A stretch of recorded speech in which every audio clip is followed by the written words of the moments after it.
What is up, everybody? Eric here from Soundcast Studios.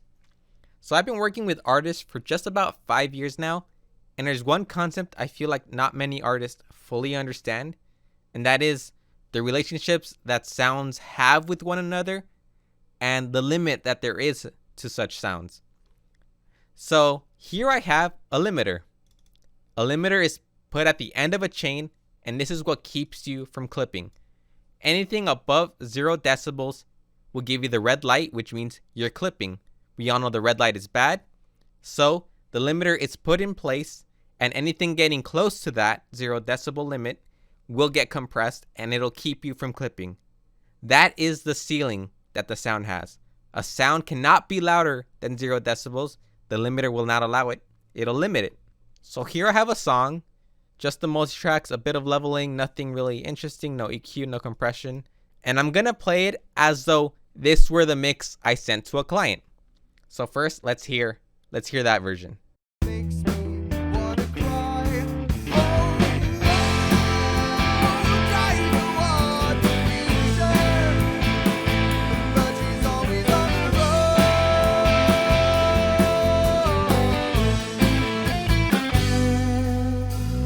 So let's say I sent that to a client and they get back to me, we want the main vocals to be louder.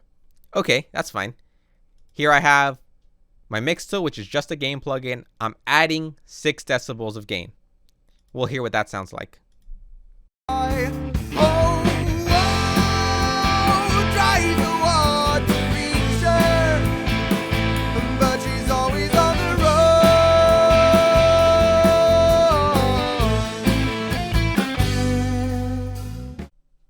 Okay, so I increased the main vocals by 6 decibels.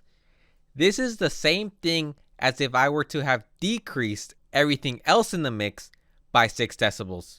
I didn't actually do it, but the relationship that the main vocals has to everything else is now a difference of 6 decibels. I'll prove this by doing exactly that. So here I'm taking off the 6 decibels I've added to the main vocals, and instead I'm subtracting 6 decibels from everything else in the mix. So here you can see minus 6 decibels to all the drums, the guitars, the acoustics, and everything else.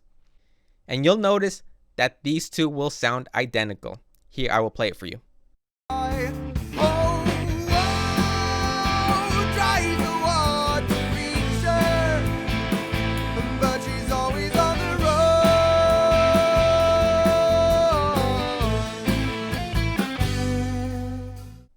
So as you can hear, the relationship between both mixes of adding 6 decibels to the main vocals and subtracting 6 decibels from everything else is the exact same thing. So you have to keep in mind that whenever you want something to be louder, you are also in exchange saying you want something else to be quieter. If you want your guitar to be louder, you want everything else to be quiet. If you want the drums to be louder, you are reducing the frequencies of the bass, the guitars, and everything else.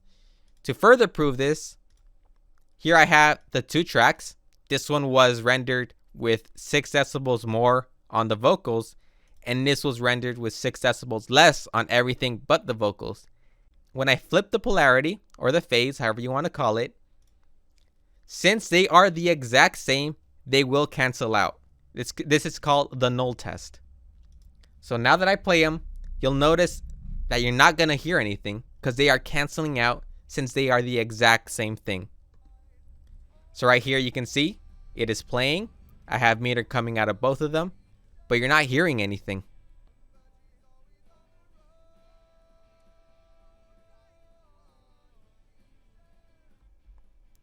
This is because when you added 6 decibels to the main vocals, you also subtracted from everything else.